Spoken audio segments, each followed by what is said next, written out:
इस कार्यक्रम के पुण्यार्जक हैं आयोजक एवं निवेदक ज्ञान विद्या चातुर्मास समिति 2023 सकल दिगंबर जैन समाज Ahmedabad, Kataria automobiles private limited Ahmedabad.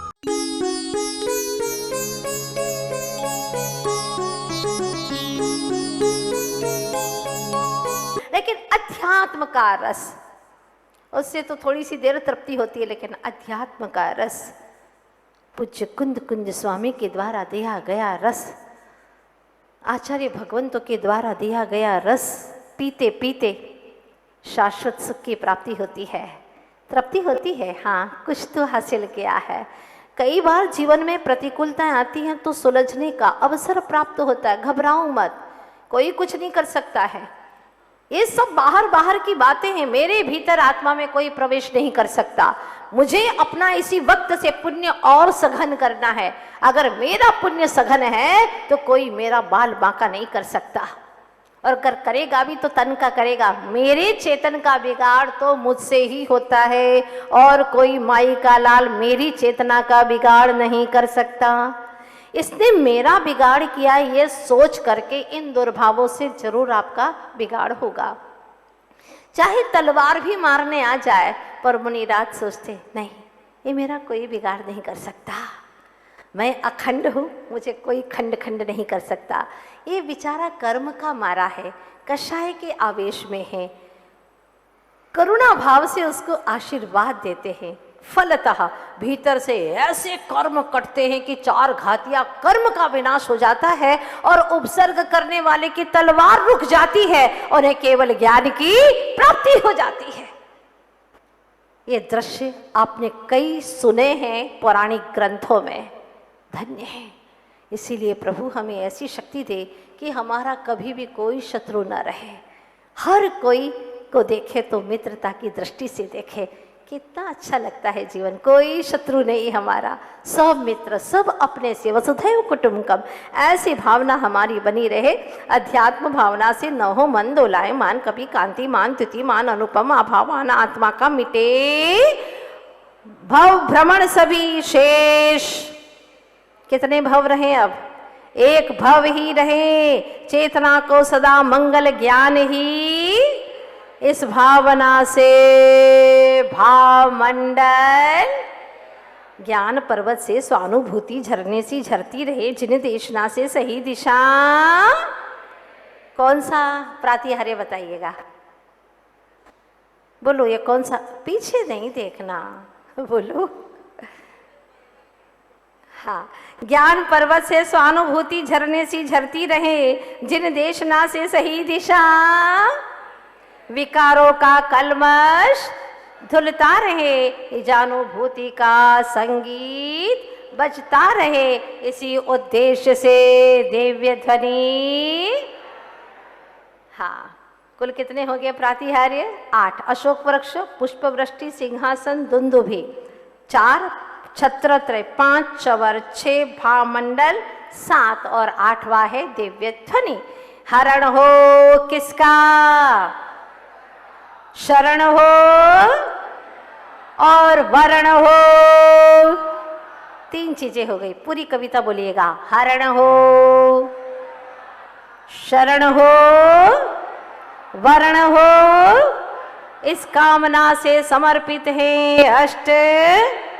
प्रणम्य को करके प्रणाम, लौकिक नहीं, पारलौकिक सांसारिक नहीं, पारमार्थिक दैहिक नहीं, आत्मिक भावनाओं के साथ आ पहुंचे सभी घर।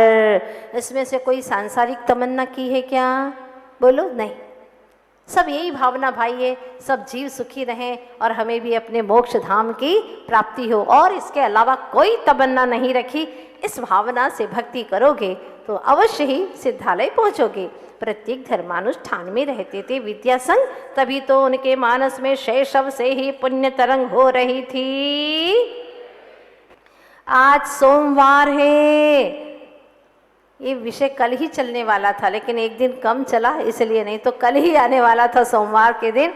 2 मील दूर विद्यालय से घर लौटते वक्त साइकिल चलाते चलाते संतुलित होकर दोनों हाथ छोड़कर बसता पीछे। दृश्य देखिएगा कितना अच्छा है। प्रसन्न चित हो तोते जैसे।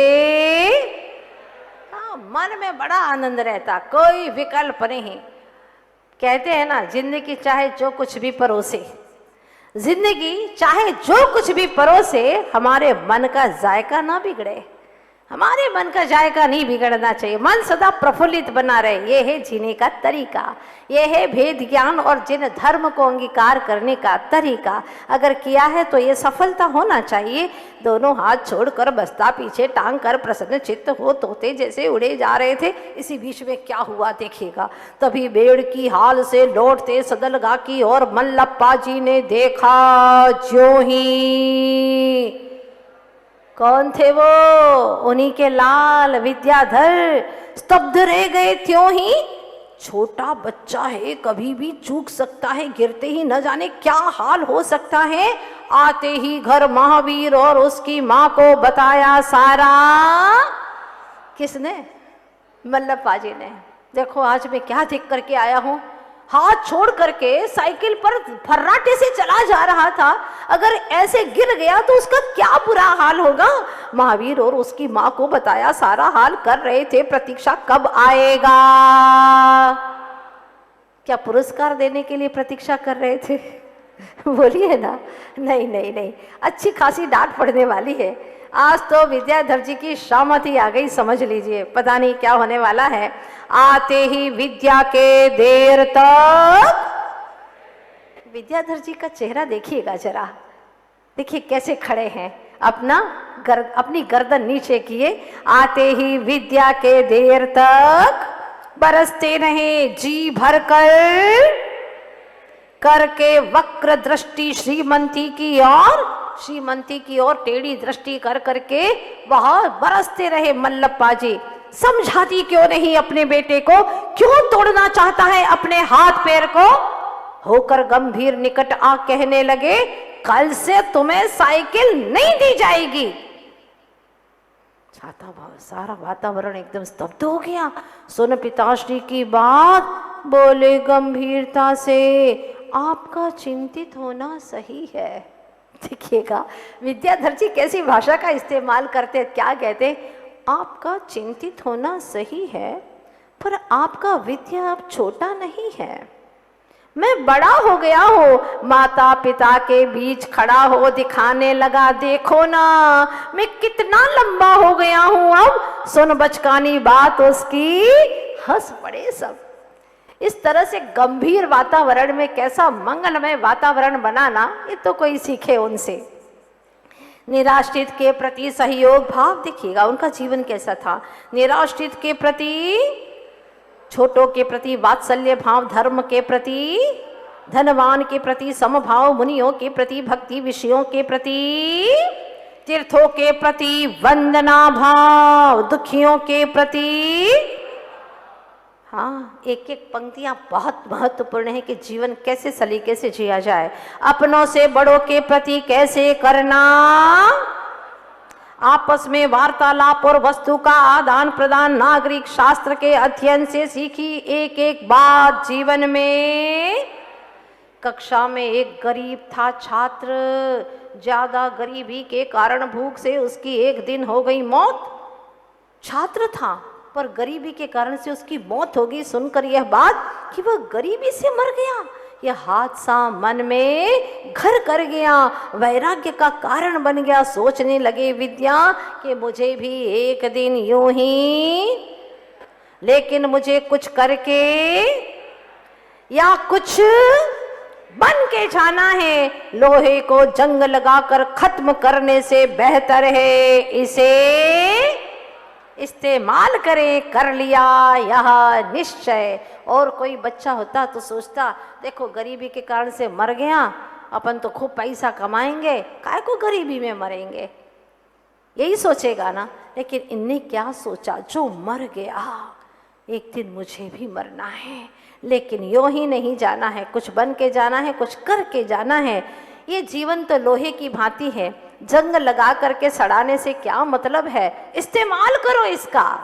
रफ्तार से सही दिशा में चल रही थी यूं जीवन यात्रा। तभी शाम भोजन के समय पुकारा माँ ने, विद्या, पीलू, अरे गिनी, कहाँ चला गया बेटा?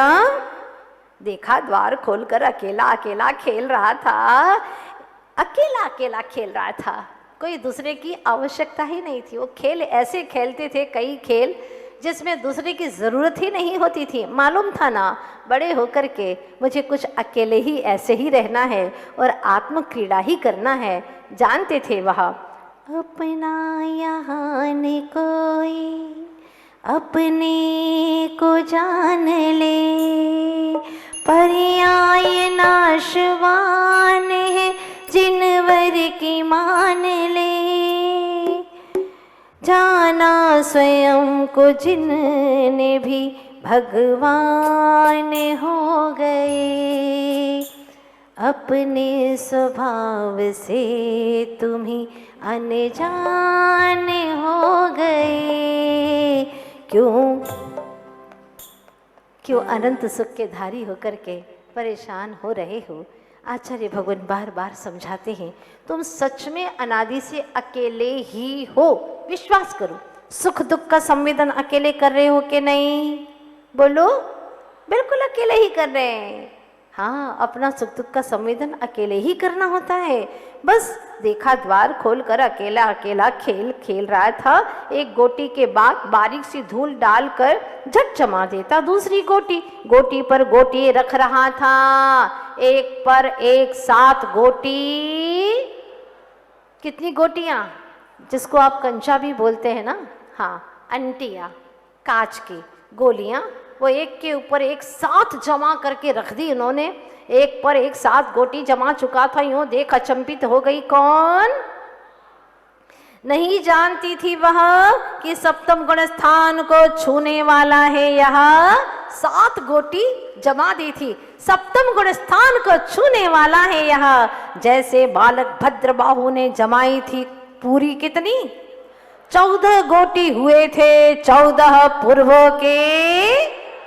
अंतिम श्रुत केवली विद्या को यूं अनोखा खेल खेलते हुए, हाँ, हुए थे 14 पूर्वों के ज्ञाता अंतिम श्रुत केवली। कौन? भद्रबाहु। विद्या को यूं अनोखा खेल खेलते हुए देखती रह गई एकटक। आज अनायास निवृत्त हो गृह कार्य से देखी पीलू की पुस्तकें, पुकारा मल्लप्पा जी को, आइए आइए स्वामी। आश्चर्य से कहने लगी, देखिए ना स्वामी, कैसे सुंदर सुंदर चित्र कुछ बनाए हैं नाखून बढ़ाकर, कुछ तरह तरह के रंग भरकर कोशिश की है। नीचे के सारे चित्र हैं वो बालक विद्याधर के हूबहू यहाँ पर रखने के। जो उन्होंने अपनी कॉपी में ये चित्र बनाए थे वही चित्र यहाँ पर उतारे गए हैं। देखिए ना स्वामी, कैसे सुंदर सुंदर चित्र कुछ बनाए हैं नाखून बढ़ाकर, कुछ तरह तरह के रंग भरकर, तो कुछ भिन्न भिन्न कलाकृतियों से बनाए अपनी विद्या ने। भगवान महावीर, बाहुबली स्वामी, नेहरू जी, महात्मा गांधी इत्यादि अनेक चित्रों से परिलक्षित हो रही है उनकी अभिरुचि कि आगे जाकर क्या करने वाला है। चित्र से ज्ञात हो रही चित्त की, चित्र बनाने की प्रवृत्ति से भी पता चलता है कि इसका चित्त कैसा है। अच्छे अच्छे श्रेष्ठ आत्माओं के चित्र बनाएं, समयानुसार करना हर कार्य स्वभाव सा है इसका। खेल खेल में भी धर्म दृष्टि रखना संस्कार है। तभी तो सूरपाल अर्थात आंख मिचोनी के खेल में वृक्ष या पर्वत की चोटी पर तो कभी अंधेरी गुफाओं में जा निर्भय हो। देखिएगा कैसी अंधेरी गुफा है, कितनी बड़ी गुफा है, और उसमें जा करके जब आंख मिचोनी का खेल खेलते तो वहां जाकर के चुपचाप गुफा में बैठ जाते, निर्भय हो बैठे रहते, महामंत्र का जाप करते। एकांतवास ही रास आता, इन्हें अकेले रहकर शांति अनुभवते। जब कोई नहीं पहुंचता वहां खिलाड़ी तो वह सहजता से मित्रों को ज्ञात होते ही अब हर बार जीतने लगे विद्याधर, क्योंकि वहां कोई पहुंच ही नहीं पाता और वो जीत जाते। मित्रों को ज्ञात होते ही पहुंचे शिकायत करने श्रीमंती के पास। अब सारे साथियों ने शिकायत कर दी, क्या तुम्हारा बेटा अंधेरी गुफा में बैठा रहता है, घंटों तक न जाने क्या करता है। देख गुफा, डर गई माँ, जरा भी भय क्यों नहीं लगता तुम्हें बेटा? अरे अपनी माँ का थोड़ा तो ख्याल करो। यदि जहरीले जीवों ने काट लिया तो तन का विचार करो। कहते हुए नयन सजल हो गए। माँ की आंखों में आंसू से आ गए। बेटा ऐसी अंधेरी अंधेरी गुफाओं में बैठा रहता है, कहीं सांप आदि ने काट लिया तो क्या होगा? तभी नयन अश्रु को सोखने के बहाने हवाओं का अंबर ओढ़े कहती है प्रकृति माँ को क्या कहती है सुनिएगा।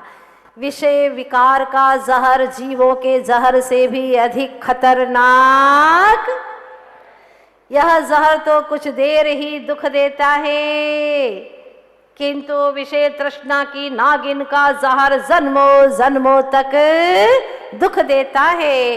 भव के भोगी को सदा भोग ही भोग नजर आता है और पूर्व जन्म का योगी निजावलोकन में ही सदा आनंद लहर पाता है। भोगियों को भोग की बातें समझ में आती है, लेकिन जो योगी होने वाला है उसको तो योग और ध्यान ही अच्छा लगता है। अब देखते हैं क्या होता है। बहुत सुंदर प्रसंग यहाँ पर घटने वाला है। एक छोटा सा बालक मुनिराज के समाधि के लिए किस प्रकार से जाकर के एक बालक महाराज की समाधि में कैसे हाथ बटाते हैं और कैसे समाधि करवाते हैं, यह आप सब लोगों के लिए बहुत ही सुंदर और प्रेरक प्रसंग है। यहाँ पर कल की श्रृंखला में चलेंगे। आज इतना ही। ऐसी ज्ञान की धारा बंद करने को तो मन ही नहीं करता है ना। कैसा लगता है कि और पढ़ते ही जाए, लेकिन हमें इसे पूरा करना है। और इसके बाद में आज बहुत ही पॉपुलर महाकाव्य है मूक माटी महाकाव्य, जिसके ऊपर 250-300 समीक्षाएं बड़े बड़े विद्वानों ने की हैं। कई जैनेतर लोगों ने इसके ऊपर समीक्षाएं की हैं। ऐसी मूक माटी सभी लोग सुनना चाहते हैं ना? हाँ, तो पहले मूक माटी के लेखक की व्याख्या हम सुन ले, उनकी कथा सुन ले, फिर उन्होंने जो लिखा है वो हम सुनेंगे क्रमशः। बड़ा आनंद आने वाला है। इस तरह से ज्ञान धारा आप सबके जीवन में बहती रहे।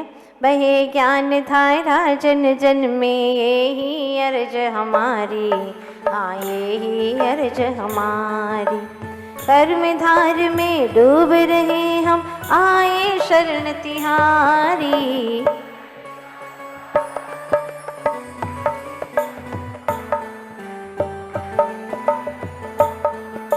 सम्यक बीज वपन कर ज्ञानांकुर प्रकटाया, चरित पथ पर गाइए।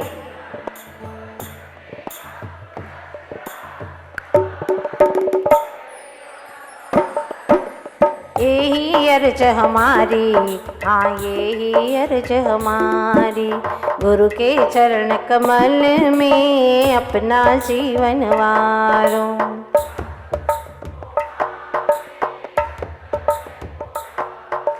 कृपा पात्र कई भक्त आपके, अब है मेरी बारी।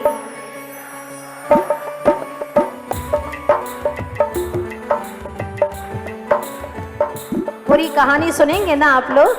हाँ, अच्छे से गाइए। विद्याधर से विद्या गुरु तक सुनकर पूर्ण कहानी, पुलकित होता चेतन।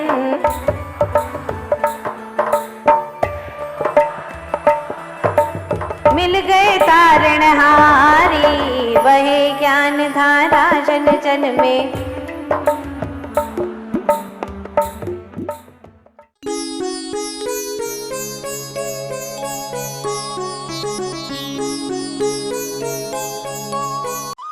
इस कार्यक्रम के पुण्यार्जक थे आयोजक एवं निवेदक ज्ञान विद्या चातुर्मास समिति 2023 सकल दिगंबर जैन समाज Ahmedabad, Kataria automobiles private limited Ahmedabad.